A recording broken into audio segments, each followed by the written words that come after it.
জাতীয় নির্বাচনের রোডম্যাপ ঘোষণা ইসির, ফেব্রুয়ারিতেই ভোট, 7 দিন আগে তফসিল। আগামী মাসে রাজনৈতিক দল ও অংশীজনদের সঙ্গে কমিশনের সংলাপ। ভোট গ্রহণের তারিখের 60 দিন আগে আমরা তফসিল ঘোষণা করব। পরিস্থিতি আসবে, পরিস্থিতি মোকাবেলা করতে হবে, ওটাই চ্যালেঞ্জ। সেপ্টেম্বরের শেষাংশ থেকে আমরা 1 থেকে 1.5 মাস সময় নিব।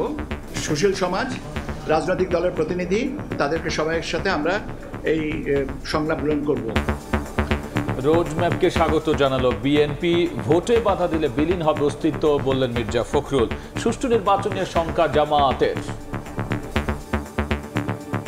নির্বাচন না আসে আপনি নিশ্চিন্ন হয়ে যাবেন, অস্তিত্ব থাকবে না আপনার। কারণ এইবারটা একটা ফ্রি ফেয়ার ইলেকশন হবে। এই ইলেকশনে আপনি যখন আসবেন না, তখন আপনি ইলেকশন বিশ্বাসই করেন না। সংস্কার ছাড়া নির্বাচন করবেন, হবে না। বিচার দৃশ্যতা না করে নির্বাচন করবেন, মানুষ মানবে না। নির্বাচন যদি সুষ্ঠু না হয়, বাংলাদেশ এক মহা বিপর্যয়ের দিকে চলে যাবে। দেখছিলেন প্রধান শিরোনাম। সন্ধ্যার সময়ের সঙ্গে আছি আমি আলিশা ইসলাম এবং আমি গোলাম রাব্বি। এবার অন্যান্য শীর্ষ সংবাদ। ডাকসু নির্বাচনে কারচুপির শঙ্কা বৈষম্য বিরোধীদের।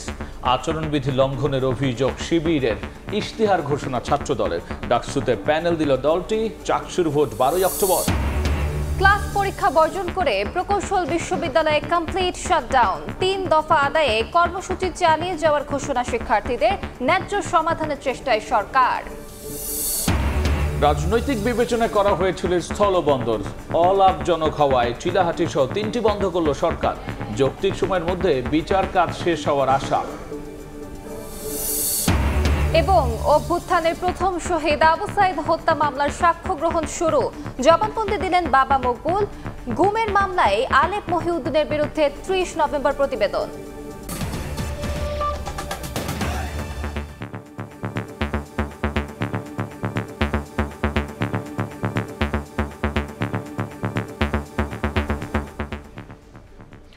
ত্রয়োদশ জাতীয় সংসদ নির্বাচনের রোডম্যাপ ঘোষণা করেছে নির্বাচন কমিশন। সরকার ঘোষিত সময় অনুযায়ী ফেব্রুয়ারির প্রথমার্ধেই হবে ভোট, আর 60 দিন আগে ঘোষণা হবে তফসিল। উৎসবমুখর পরিবেশে ভোটের আয়োজন করতে উল্লেখ করে ইসি সচিব জানান, সেপ্টেম্বর থেকে শুরু হচ্ছে রাজনৈতিক দল আর অংশীজনদের সঙ্গে ইসির সংলাপ। চলতি বছরের শুরু থেকেই ত্রয়োদশ জাতীয় সংসদ নির্বাচনের প্রস্তুতি চলছে নির্বাচন কমিশনে। অলিখিত নানা সভার মধ্য দিয়ে এগিয়ে নিচ্ছে ভোটের কাজ। বৃহস্পতিবার সংসদ জাতীয় নির্বাচনের সব কার্যক্রম কোনটি কোন সময়ের মধ্যে সম্পন্ন হবে তা নিয়ে নির্বাচনের রোডম্যাপ প্রকাশ করেছে নির্বাচন কমিশন। এদিন দুপুরে সংবাদ সম্মেলন করে কমিশনের সিনিয়র সচিব আক্তার আহমেদ রোডম্যাপ ঘোষণা করেন। সংসদীয় আসনের সীমানা নির্ধারণ, ভোটার তালিকা চূড়ান্ত, রাজনৈতিক দল ও দেশীয় পর্যবেক্ষক সংস্থার নিবন্ধন চূড়ান্ত করা সহ 24টি গুরুত্বপূর্ণ কাজকে প্রাধান্য দিয়ে ইসি কাজ করবে বলেও জানান তিনি। 31 অক্টোবর পর্যন্ত যাদের বয়স 18 বছর হবে তাদেরকে নিয়ে একটা ভোটার তালিকা করব, যেটা আমরা কমপ্লিট করব by the end of November. নতুন রাজনৈতিক দলের নিবন্ধনের যে কার্যক্রম আমরা সেপ্টেম্বরের ভিতরে কমপ্লিট করতে পারবো। 30 সেপ্টেম্বরের ভিতরে আমরা আশা করছি যে বিধিবিধানগুলোকে আমরা সংশোধন পারবো। বলেন, সেপ্টেম্বরের শেষে 1 থেকে 1.5 মাস সময় লাগবে অংশীজনদের সঙ্গে সংলাপ করতে। সেপ্টেম্বরের শেষাংশ থেকে আমরা 1 থেকে 1.5 মাস সময় নিব। সুশীল সমাজ, রাজনৈতিক দলের প্রতিনিধি, বিশ্ববিদ্যালয়ের শিক্ষক, নারী সমাজের প্রতিনিধি, ইলেকট্রনিক অ্যান্ড প্রিন্ট মিডিয়ার ব্যক্তিত্ব যারা আছেন ইত্যাদি যারা আছেন তাদেরকে সবাইয়ের সাথে আমরা এই সংলাপ গ্রহণ করব। ফেব্রুয়ারির প্রথমার্ধে হবে নির্বাচন, সেই অনুযায়ী এবছরের ডিসেম্বরের প্রথমার্ধে হবে তফসিল, জানান ইসি সচিব। বলেন, ভোটের চ্যালেঞ্জ মোকাবেলায় প্রস্তুত কমিশন। ভোট গ্রহণের তারিখের 60 দিন আগে আমরা তফসিল ঘোষণা করব। পরিস্থিতি আসবে, পরিস্থিতি মোকাবেলা করতে হবে, ওটাই চ্যালেঞ্জ। এবং ওইটার জন্য মানসিকভাবে যে দৃঢ়তা থাকা দরকার, আল্লাহর মেহেরবানিতে আমাদের সবারই সেই দৃঢ়তা আছে। আসন্ন জাতীয় নির্বাচনে আইটি সাপোর্টেড পোস্টাল ব্যালটের মাধ্যমে প্রবাসী বাংলাদেশিরা ভোট দিতে পারবেন। কাউসার চৌধুরী কুমু, সময় সংবাদ, ঢাকা। নির্বাচন কমিশন ঘোষিত রোডম্যাপকে স্বাগত জানিয়েছে বিএনপি। দলটির মহাসচিব মির্জা ফখরুল ইসলাম আলমগীর সময় সংবাদকে জানান, দেশের সমস্যা সমাধানে নির্বাচন ছাড়া কোনো উপায় নেই। যারা নির্বাচন বয়কট কিংবা বাধা দেওয়ার চেষ্টা করবে তাদের অস্তিত্ব থাকবে না বলেও সতর্ক করেন মির্জা ফখরুল। আশা প্রকাশ করে বলেন, এবারের নির্বাচন হবে সুষ্ঠু ও অবাধ। আহমেদ সালেহিনের রিপোর্ট। গত মে মাসে লন্ডনে ডক্টর ইউনূস ও তারেক রহমানের বৈঠকের পর নির্বাচনের সময়সীমা নিয়ে একটি ধারণা উঠে আসে। এরপর জাতির উদ্দেশ্যে দেওয়া ভাষণে অন্তর্বর্তী সরকার প্রধান জানান, আগামী ফেব্রুয়ারিতে হচ্ছে ত্রয়োদশ জাতীয় সংসদ নির্বাচন। ফেব্রুয়ারি মাসে জাতীয় নির্বাচন অনুষ্ঠানের আয়োজন করে। সে পথে এবার হাঁটল নির্বাচন কমিশনও। বৃহস্পতিবার দুপুরে নির্বাচনী রোডম্যাপ ঘোষণা করে সাংবিধানিক এই প্রতিষ্ঠানটি। নির্বাচনী রোডম্যাপকে স্বাগত জানিয়েছেন বিএনপি মহাসচিব। সময় সংবাদকে দেয়া একান্ত সাক্ষাৎকারে মির্জা ফখরুল ইসলাম আলমগীর বলেন, দেশের সমস্যা সমাধানে নির্বাচন দেওয়ার কোনো বিকল্প নেই। আমি তো খুশি না, আমি খুব খুশি। আমি সবসময় আশাবাদী শুধু না, আমি কতগুলো হিসাব মিলাই দেখি যে নির্বাচন দেওয়া ছাড়া কোনো উপায় নেই। It's the only way out. জনগণের সমর্থনে আপনি একটা সরকার গঠন করবেন এবং দেশের সমস্যাগুলো সমাধান করবার জন্য আপনি পদক্ষেপ নিতে পারবেন। যে ম্যান্ডেট আর পিপুলের কাছ থেকে পাবেন, ওটাই আপনার শক্তি। তখন আপনার কাউকে ভয় করতে হবে না। যারা নির্বাচনে বাধা কিংবা বর্জনের সিদ্ধান্ত নিচ্ছেন তাদের উদ্দেশ্যে বিএনপি মহাসচিব বলেন, যারা হঠকারী সিদ্ধান্ত নেবে তারা নিজেরাই ক্ষতিগ্রস্ত হবে। তিনি আশা প্রকাশ করে বলেন, এবারের নির্বাচন হবে অবাধ ও সুষ্ঠু। জনগণ নির্বাচন চায়, সেখানে ক্ষতিগ্রস্ত হবে ওই দলগুলি, সবচেয়ে বেশি ক্ষতিগ্রস্ত হবে। নির্বাচন বাধাগ্রস্ত হবে কিনা আমি মনে করি না যে এটাতে নির্বাচন বাধাগ্রস্ত হবে। নির্বাচন না আসে আপনি নিশ্চিন্ন হয়ে যাবেন, অস্তিত্ব থাকবে না আপনার। কারণ এইবার তো একটা ফ্রি ফেয়ার ইলেকশন হবে, তাই না? তো ইলেকশনে আপনি যখন আসবেন না তখন আপনি ইলেকশন বিশ্বাসই করেন না। গণতান্ত্রিক দল হিসেবে বিএনপি অন্তর্বর্তীকালীন সরকারকে আগেও সহযোগিতা করেছে, সামনেও সব ধরনের সহায়তা করবে বলেও আশ্বস্ত করেন দলটির মহাসচিব মির্জা ফখরুল ইসলাম আলমগীর। আবারও আহমেদ সালেহীন, সময় সংবাদ, ঢাকা। সংস্কারের চূড়ান্ত সিদ্ধান্তের আগেই নির্বাচনী রোডম্যাপ ঘোষণায় সন্তুষ্ট নয় জামাত। দলটির নায়েবে আমির সৈয়দ আবদুল্লাহ মোহাম্মদ তাহের বলেছেন, নির্বাচন পদ্ধতি ও সংস্কার নিয়ে সরকারের চূড়ান্ত সিদ্ধান্ত সন্নিবেশ করে রোডম্যাপ ঘোষণা হলে ভালো হতো। এ সময় সুষ্ঠু নির্বাচন নিয়ে শঙ্কা প্রকাশ করেছেন তিনি। সংখ্যানুপাতিক পদ্ধতিতে আগামী জাতীয় নির্বাচন এবং প্রয়োজনীয় রাষ্ট্র সংস্কার ও অভ্যুত্থানে গণহত্যার বিচারের দাবিতে আলোচনা সভার আয়োজন করে বাংলাদেশ জামাত ইসলামী। বৃহস্পতিবার বিকেলে জাতীয় প্রেস ক্লাবে এ আয়োজনে উঠে আসে ইসির নির্বাচনী রোডম্যাপ নিয়ে আলোচনা। আমরা পরিমার্জন করে বলতে চাই, সভায় দলটির নায়েবে আমির সৈয়দ আবদুল্লাহ মোহাম্মদ তাহের একটি রাজনৈতিক দলের সমালোচনা করে জানান, সংস্কার নিয়ে দেশে নতুন ষড়যন্ত্র শুরু হয়েছে। হুঁশিয়ারি দেন, সংস্কার ও বিচার দৃশ্যমান হবার আগে বাংলাদেশে কোনো নির্বাচন হবে না। সংস্কার ছাড়া নির্বাচন করবেন, হবে না। বিচার দৃশ্য মানুষ মানবে না। সংস্কারের ব্যাপারে এখন নানা ষড়যন্ত্র শুরু হয়েছে। সংস্কারের কিছু কিছু গুরুত্বপূর্ণ বিষয় সন্নিবেশিত করা হয়েছে, সেখানেই নোট অফ ডিসেন্ট দিয়েছেন একটি দল। পরে নির্বাচনী রোডম্যাপ ঘোষণার প্রতিক্রিয়ায় আবদুল্লাহ তাহের সাংবাদিকদের বলেন, সংস্কার ও জাতীয় নির্বাচন কোন পদ্ধতিতে হবে তা চূড়ান্ত হওয়ার আগেই রোডম্যাপ ঘোষণায় সুষ্ঠু নির্বাচন নিয়ে তাদের শঙ্কা বেড়েছে। নির্বাচন পদ্ধতি এবং সংস্কারের বিষয় যেহেতু এখনো চূড়ান্ত পর্যায়ে সিদ্ধান্ত হয়নি, সে কারণে তারা সেটাকে কনসিডার করেই তারা এটা ওই পদ্ধতিটা অ্যাকোমোডেট করেই রোড ম্যাপ দিতে পারলে উত্তম হতো। জামায়াত নেতারা জাতীয় নির্বাচনের আগে প্রয়োজনীয় রাষ্ট্র সংস্কার এবং আওয়ামী লীগের দোষীদের বিচার দৃশ্যমান করার দাবি জানান। শফিক মুন্সি, সময় সংবাদ, ঢাকা। ছাত্র সংসদ নির্বাচনের খবর।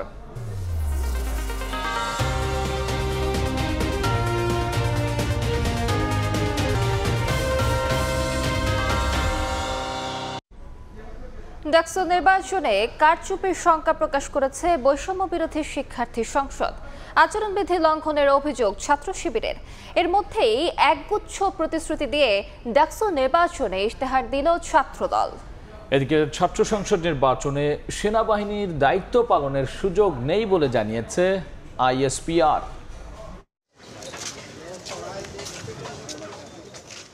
ঢাকা বিশ্ববিদ্যালয় কেন্দ্রীয় ছাত্র সংসদ ডাকসু ও হল সংসদ নির্বাচনের তৃতীয় দিনের মতো প্রচারণা চলছে। সকাল থেকে শিক্ষার্থীদের দ্বারে দ্বারে ঘুরছেন প্রার্থীরা।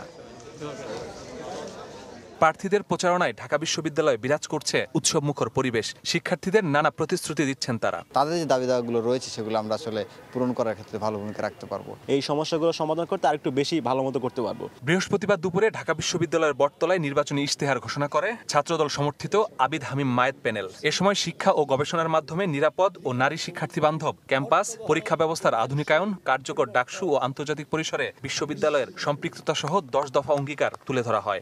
আপনাদের সহযোগিতা, অংশগ্রহণ ও সমর্থনই ঢাকা বিশ্ববিদ্যালয়কে দেশের গণতান্ত্রিক মূল্যবোধ ও প্রগতির এক অটুট সূতিকাগার হিসেবে প্রতিষ্ঠিত করবে। এদিকে প্রচারণার তৃতীয় দিনে কলাভবনের সামনে থেকে লিফলেট বিতরণ শুরু করেন বৈষম্য বিরোধী শিক্ষার্থী সংসদ প্যানেলের প্রার্থীরা। এ সময় ভোট কারচুপির আশঙ্কা করেন জিএস প্রার্থী আবু বাকের মজুমদার। জানান ইশতেহার ঘোষণার দিনক্ষণ নির্বাচন কমিশন বলেছেন তারা সিসি ক্যামেরার নিচে ব্যালট গুনবেন। তবে আমরা আরেকটা বিষয় আশ্বস্ত হতে চাই, যাতে কোনো ধরনের ব্যালট বক্স আগে থেকে ভর্তি না থাকে। এছাড়াও নির্বাচনের প্রচারণা নিয়ে সংবাদ সম্মেলন করে ছাত্র শিবির সমর্থিত ঐক্যবদ্ধ শিক্ষার্থী প্যানেল। এ সময় আচরণবিধি লঙ্ঘনের অভিযোগ তোলেন ভিপি পদপ্রার্থী সাদিক কায়েম। প্রার্থীরা তারা রাত 12:30টায় প্রচারণা করছে এবং সেগুলো মিডিয়ায় আসতেছে এবং নির্বাচন কমিশনের কাছে যাওয়ার পরে সেগুলোর কোনো ধরনের ব্যবস্থা গ্রহণ করা হচ্ছে না। এদিন বিকেলে সিনেট ভবনে নিজ কার্যালয়ে সংবাদ সম্মেলনে ডাকসু নির্বাচনের চিফ রিটার্নিং অফিসার জানান নির্বাচনের পরিবেশ ভালো আছে, আচরণবিধি লঙ্ঘনের অভিযোগ পাওয়া মাত্রই ব্যবস্থা নেওয়া হচ্ছে। পরিবেশ আমরা যতটুকু জেনেছি আজকে সব প্রার্থীরা তাদের নির্বাচনী প্রচারণার কাজে ব্যস্ত। আমরা বিভিন্ন হলগুলো থেকে খবর পেয়েছি, আমরা কোনো ধরনের আচরণবিধি লঙ্ঘনের জন্য কেউ সেরকম কোনো বক্তব্য আমরা এখনো পাইনি। সুষ্ঠু নির্বাচনের স্বার্থে সেনাবাহিনী সহ অন্যান্য আইন শৃঙ্খলা বাহিনীর কাছে সহায়তা চাওয়ার পরিকল্পনা আছে বলেও জানান চিফ রিটার্নিং অফিসার। নির্বাচন কমিশন বিশ্ববিদ্যালয়কে লিখবে। মাসুদুর রহমান, সময় সংবাদ, ঢাকা। সন্ধ্যার সময়ে আরও থাকছে। দ্রুত গতিতে এগিয়ে চলছে কাজ। অক্টোবরের মাঝামাঝিতে কক্সবাজার বিমানবন্দরে ওঠানামা করবে আন্তর্জাতিক ফ্লাইট। পরিদর্শন শেষে জানালেন বিমান উপদেষ্টা। দাবি আদায় পূর্ব ঘোষণা অনুযায়ী কমপ্লিট শাটডাউন পালন করলেন দেশের সব প্রকৌশল বিশ্ববিদ্যালয়ের শিক্ষার্থীরা। বুয়েটের পাশাপাশি রাজশাহী, খুলনা এবং চট্টগ্রাম প্রকৌশল বিশ্ববিদ্যালয়েও ক্লাস পরীক্ষা বর্জন করা হয়। দাবি আদায় না হওয়া পর্যন্ত কর্মসূচি চালিয়ে যাওয়ার ঘোষণা দিয়েছে প্রকৌশলী অধিকার আন্দোলন। প্রকৌশল শিক্ষার্থীদের পদযাত্রায় পুলিশি বাধায় রণক্ষেত্রে পরিণত হয় রাজধানীর হোটেল ইন্টারকন্টিনেন্টাল মোড় ও শাহবাগ এলাকা। সংঘর্ষে আহত হন অর্ধশত শিক্ষার্থী। এর প্রতিবাদে দেশের বিভিন্ন প্রকৌশল বিশ্ববিদ্যালয়ে পালন করা হয় কমপ্লিট শাটডাউন কর্মসূচি। বৃহস্পতিবার সকাল থেকে ক্লাস পরীক্ষা বর্জন করেন বুয়েট শিক্ষার্থীরা। শিক্ষার্থীদের ন্যায্য অধিকার আদায় ও তাদের উপর হামলার প্রতিবাদে রুয়েট, কুয়েট, চুয়েট ও শাহজালাল বিজ্ঞান ও প্রযুক্তি বিশ্ববিদ্যালয়ে ক্লাস পরীক্ষা বর্জন করেন শিক্ষার্থীরা। তাদের কর্মসূচিতে একাত্মতা ঘোষণা করেন রাজশাহী বিশ্ববিদ্যালয়ের সাধারণ শিক্ষার্থীরাও। মূল ফটকের সামনের সড়ক অবরোধ করে বিক্ষোভ করেন তারা। অন্যদিকে নিজেদের অধিকার আদায়ে ক্লাস পরীক্ষা বর্জন করেন রুয়েট শিক্ষার্থীরা। একই দাবিতে বিক্ষোভ মিছিল করেন সিলেটের শাহজালাল বিজ্ঞান ও প্রযুক্তি বিশ্ববিদ্যালয়ের 9টি বিভাগের শিক্ষার্থীরা। দাবি না মানা হলে কঠোর আন্দোলনের হুঁশিয়ারি দেন তারা। কমপ্লিট শাটডাউন কর্মসূচি পালন করেন চট্টগ্রাম ও খুলনা প্রকৌশল বিশ্ববিদ্যালয়ের শিক্ষার্থীরাও। তবে 5 মাসের বেশি সময় একাডেমিক কার্যক্রম বন্ধ থাকার পর ক্যাম্পাস খোলায় ক্লাস করেছেন কুয়েটের কয়েকটি বিভাগের শিক্ষার্থীরা। এদিকে বিকেলে রাজধানী রমনায় সংবাদ সম্মেলন করে প্রকৌশল অধিকার আন্দোলন জানায় 3 দফা দাবি পূরণ হওয়ার আগ পর্যন্ত সব প্রকৌশল বিশ্ববিদ্যালয়ে কমপ্লিট শাটডাউন কর্মসূচি অব্যাহত থাকবে। আমরা স্পষ্টভাবে গতকাল আমাদের ডিএমপি কমিশনার উনি যে কমিটমেন্টগুলো করে দিয়েছে, আজকেও তার কোনো ফলপ্রসূ রেজাল্ট আসেনি। আমরা সারা দেশে এই কমপ্লিট শাটডাউনটা ক্যাম্পাসে এটা আমরা বলবৎ রাখছি। 1, 2 নাম্বার, আমাদের সাথে বারবার উপদেষ্টা মন্ডলী যোগাযোগ করছেন, যারা বারবার বলছেন জনদুর্ভোগ এড়িয়ে কাজ করতে। আমরা এই জন্য সারা দেশে আমরা কোনো ব্লকেটের ব্যাপারে এখনই সিদ্ধান্ত নেইনি। তৌফিক মাহমুদ, সময় সংবাদ। এদিকে প্রকৌশলী অধিকার আন্দোলনের 3 দফা দাবির প্রতিবাদে গাজীপুরে বিক্ষোভ মিছিল করছে ডিপ্লোমা ডিগ্রিধারীরা। আর এই বিষয়ে বিস্তারিত জানাতে নগরীর শিববাড়ি মোড় থেকে সরাসরি যুক্ত হয়েছেন সহকর্মী মেহেদি হাসান। যাচ্ছি তার কাছে। আসল ছাড়বো না, ঠিক এমনটাই স্লোগান কিন্তু এই ডিপ্লোমা প্রকৌশলীদের। আজ আবারও গাজীপুরের শিববাড়িতে সড়কে অবস্থান নিয়ে বিক্ষোভ কর্মসূচি পালন করছে ডিপ্লোমা প্রকৌশলী। তারা যেটা বলছেন, দীর্ঘদিন ধরে তাদের এই আন্দোলন, তাদের এই কর্মসূচি চলমান রয়েছে, তবু এখন পর্যন্ত সরকারের পক্ষ থেকে কোনো সুনির্দিষ্ট সুরাহা তারা পায়নি, যার ফলাফল তারা ক্রমেই কিন্তু এই গাজীপুরের এই আন্দোলন কঠোর হচ্ছে, কঠোর থেকে কঠোরতম হচ্ছে। তাই এর আগেও দেখেছি গাজীপুর চৌরাস্তায় মহাসড়ক অবরোধ করে কিন্তু তারা এই কর্মসূচি পালন করেছে। এবং আমরা আজকে দেখতে পাচ্ছি কয়েক হাজার শিক্ষার্থী, অর্থাৎ শিক্ষার্থীদের পাশাপাশি আমরা অসংখ্য নারী শিক্ষার্থীদের দেখতে পাচ্ছি এবং তারাও কিন্তু এই আন্দোলনে অংশ নিয়েছে এবং সেই আন্দোলনের অংশ হিসেবেই কিন্তু আমরা দেখেছি প্রায় ডুয়েট ক্যাম্পাস যেটি রয়েছে প্রায় 1 কিলোমিটার পথ হেঁটে কিন্তু এই মুহূর্তে গাজীপুরের শিববাড়িতে সড়কে অবস্থান নিয়ে তারা কিন্তু বিক্ষোভ জানাচ্ছেন। এবং এর বাইরে একটু জানিয়ে রাখতে চাই, এটি নিয়ে কিন্তু গাজীপুরের যারা ডিপ্লোমা প্রকৌশলী রয়েছে, আপনি কিছু জানেন যে গাজীপুরে এই প্রকৌশলীদের সবচেয়ে বড় যে বিশ্ববিদ্যালয় ডুয়েট এবং তার পাশাপাশি অসংখ্য বেসরকারি বিশ্ববিদ্যালয় রয়েছে যেখানে কিন্তু অসংখ্য শিক্ষার্থীরা কিন্তু পড়াশোনা করেন। সেই হিসাবে কিন্তু গাজীপুরে অসংখ্য ডিপ্লোমা প্রকৌশলী রয়েছে। তারা তাদের এই দাবি জানাতে প্রতিনিয়তই এই গাজীপুরে আসছেন এবং গাজীপুরের মহাসড়ক অবরোধ করে বিক্ষোভ করছেন। তো এই ছিল গাজীপুর থেকে আমার কাছে থাকা সবশেষ তথ্য। আমরা সরাসরি ছিলাম গাজীপুরে। এদিকে বিএসসি ও ডিপ্লোমাধারীদের পেশাগত দাবি সমাধানে 14 সদস্যের ওয়ার্কিং গ্রুপ গঠন করা হয়েছে। বিকেলে সচিবালয়ে শিক্ষার্থীদের দাবি পর্যালোচনা ও সুপারিশ প্রণয়নের লক্ষ্যে গঠিত কমিটির দ্বিতীয় দিনের বৈঠকে এই সিদ্ধান্ত হয়। এ সময় উপস্থিত ছিলেন সরকারের 3 উপদেষ্টা ফাজুল কবির খান, সৈয়দা রিজওয়ানা হাসান, আদিলুর রহমান খান সহ কমিটির 6 সদস্য। বৈঠক শেষে উপদেষ্টারা জানান, শিক্ষার্থীরা যে কোনো সময় ওয়ার্কিং গ্রুপের সঙ্গে আলোচনায় বসতে পারেন। পক্ষপাতিত্ব না করে যৌক্তিক সমাধানের চেষ্টা করা হবে বলেও জানান তারা। আজকে একটা ওয়ার্কিং গ্রুপ গঠন করা হয়েছে। সেই ওয়ার্কিং গ্রুপে মোট 13 জন প্রতিনিধি থাকবে। বিভিন্ন সংস্থা প্রধান যারা আছেন, যে সংস্থাগুলোতে ইঞ্জিনিয়ারদের রিক্রুট করা হয়, সেই সংস্থা প্রধানেরা থাকবেন এবং একই সাথে ডিপ্লোমা ইঞ্জিনিয়ারদের থেকেও 3 জন প্রতিনিধি, 4 জন প্রতিনিধি, মোট 14 জনের সমন্বয়ে এটা হবে। এবং এখানে জনপ্রশাসন এবং আইন এই দুইটার প্রতিনিধিত্ব থাকবে। একদিকে 3 দফা দাবি আছে আর একদিকে 7 দফা দাবি আছে। তো আমরা তো প্রথমে শুনতে হবে, বুঝতে হবে, এটার প্রস এন্ড কনস তো জানতে হবে। আমরা তো এখন বলতে পারবো না যে একটা ঘোষণা দিতে পারি না যে আমি 3 দফা মেনে নিলাম। যে আমরা এটা নিরপেক্ষতার সঙ্গে কোনো কারো পক্ষপাতিত্ব না করে আমরা এই সমস্যার একটা ন্যায্য সমাধান খুঁজতে চেষ্টা। অলাভজনক হওয়ায় চিলাহাটি সহ 3টি স্থলবন্দর বন্ধের সিদ্ধান্ত নিয়েছে সরকার। বৃহস্পতিবার সকালে উপদেষ্টা পরিষদের বৈঠকে এই সিদ্ধান্ত নেওয়া হয়। একই বৈঠকে গুম প্রতিকার ও প্রতিরোধ অধ্যাদেশের নীতিগত অনুমোদন দেওয়া হয়।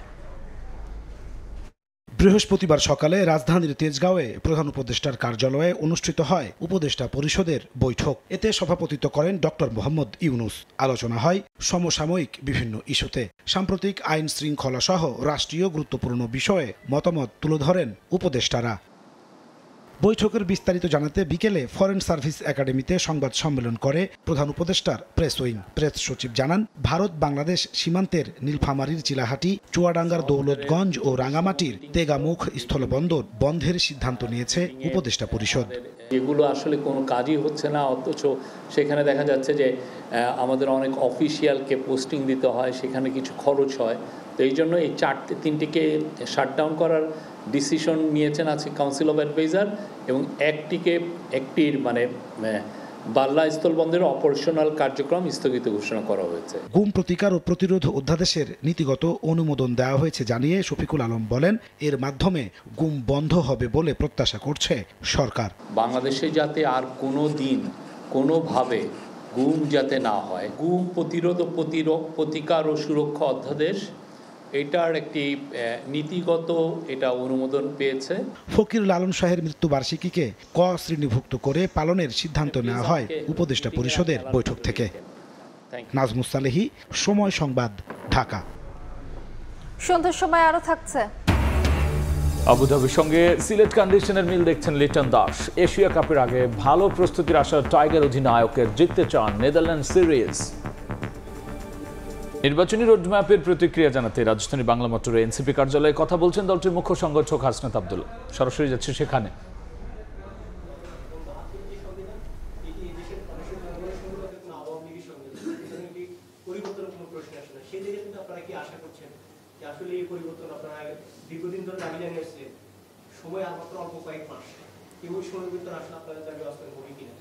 আচ্ছা, ওনার সাথে আমি একটু অ্যাড করি যে উনি যেটা বললেন যে আপনাদের যে দাবিটা, এটা যদি কোনোভাবে পূরণ না হয় নির্বাচনের আগে, সেক্ষেত্রে আপনাদের মানে আপনাদের দিক থেকে আমরা না হওয়ার পেছনে কোনো আগে প্রস্তুতি নেই। দেখুন, জাতীয় সনদ যেটি এখন প্রক্রিয়াধীন আছে সেটিকে বাস্তবায়নের গ্যারান্টি যদি আমরা চাই তাহলে অবশ্যই এটার আইনি ভিত্তি দিতে হবে। এর আগে আমরা দেখেছি 90-এর গণঅভ্যুত্থানের পরে 3 জোটের রূপরেখা নামে একটি সংস্কার প্রস্তাব বলতে পারেন বা দেশ গঠনের, রাষ্ট্র গঠনের একটি প্রস্তাবনা বলতে পারেন, সেটা তৈরি হয়েছিল, যেটার কিছুই মূলত বাস্তবায়ন হয় নাই। এবং এই কারণে 90-এর গণঅভ্যুত্থানের পরে আরেকটা গণঅভ্যুত্থান আমাদের দেশের জনগণকে করতে হয়েছে, যাতে করে জাতীয় সনদের পরিণতি সেই 3 জোটের রূপরেখার মতন না হয় সেটা নিশ্চিত করার জন্য আমরা জাতীয় সনদের আইনি ভিত্তি চেয়েছি। এবং নেদারল্যান্ডসের বিপক্ষে সিরিজ জয়ের কোনো বিকল্প নেই। ঘরের মাটিতে তাদের হারাতে না পারার কোনো কারণ দেখছেন না বাংলাদেশের টি-20 অধিনায়ক লিটন দাস। ডেফিনেটলি যে কোনো ম্যাচই আমরাও খেলবো জেতার জন্য। সাথে যেহেতু আমাদের খুব একটা বেশি সময়ও নেই, সিরিজ পরেই বিগ ইভেন্ট এশিয়া কাপ। আমার মনে হয় বিফোর এশিয়া কাপ এটা একটা খুবই ভালো সিরিজ হবে অ্যাজ এ বাংলাদেশ টিমের জন্য, বিকজ অলমোস্ট সিমিলার কন্ডিশনই ওখানে থাকার চান্স বেশি। সো আমার মনে হয় এই সিরিজ থেকে আমরা একটা ভালো জিনিস নিয়ে যেতে পারবো এশিয়া কাপের জন্য। এই ছিল সন্ধ্যার সময়। সঙ্গেই থাকুন সময়।